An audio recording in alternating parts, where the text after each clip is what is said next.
डरावनी कहानी भूतिया हवेली का रहस्य। एक छोटे से गांव के बाहर एक पुरानी हवेली खड़ी थी जो सालों से वीरान पड़ी थी। गांव वाले उसे भूतिया हवेली कहते थे और कहते थे कि वहां रात के समय अजीब अजीब आवाजें सुनाई देती थी। कोई भी उस हवेली के पास जाने की हिम्मत नहीं करता था क्योंकि लोग मानते थे कि वहां कोई आत्मा या भूत प्रेत बसा हुआ है। एक दिन गांव में एक युवक रवि आए। वह एक साहसी और जिज्ञासु लड़का था।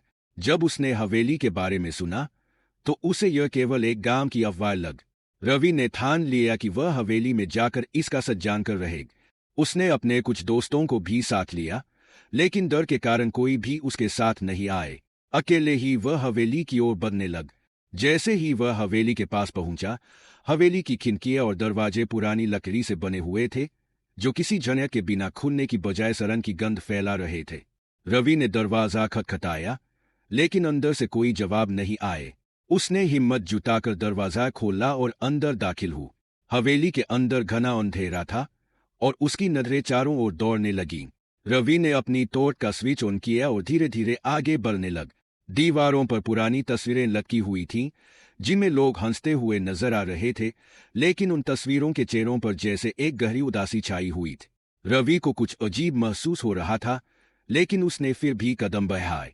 अचानक वह एक कमरे में पहुंचा जहां कुछ पुरानी किताबें रखी थी।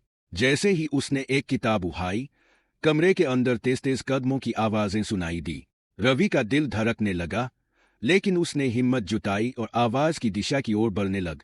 तभी एक खड़ी छाया ने सामने आकर उसका रास्ता रोक लिए। वह छाया एक महिला की थी जो सफेद साड़ी में लिपटी हुई थी। उसके बाल काले और बिखरे हुए थे और उसकी आंखों में एक अजीब सी चमक थी। तुम यहां क्यों आए हो? महिला ने धीमे स्वर में कहा। रवि घबराया हुआ था, लेकिन उसने कहा, मैं यह जानना चाहता हूं कि तुम कौन हो और यहां क्या हो रहा है। महिला ने एक लंबी खामोशी के बाद जवाब दिया, मैं यहां की मालिकानी थी। इस हवेली में एक भयंकर घटना हुई थी जिसके कारण मैं और मेरे परिवार को इस दुनिया से जाना पड़ा।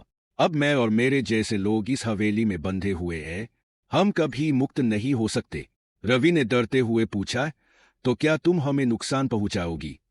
महिला ने धीरे से सिर हिलाया और बोली, नहीं, तुम मुझे दुखी मत कर।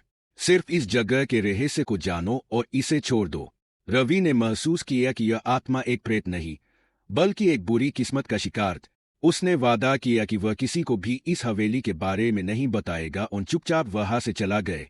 हवेली के बाहर आते ही रवि ने देखा कि महिला की छाया धीरे धीरे धुंध में लुप्त हो गई। उसने समझा कि कभी कभी डर केवल हमारी कल्पना नहीं, बल्कि अतीत की गहरी पीड़ा का परिणाम होता है। रवि ने गांव लौटते हुए तय किया कि अब वह इस रहस्य में हवेली के बारे में किसी को नहीं बताएगा, ताकि वह शांति से विश्राम कर सके। लेकिन गांव वाले अब भी उस हवेली के पास जाने से डरते हैं, क्योंकि हवेली की दीवारों पर हल्की सी आवाजें अभी भी गूंजती रहती है।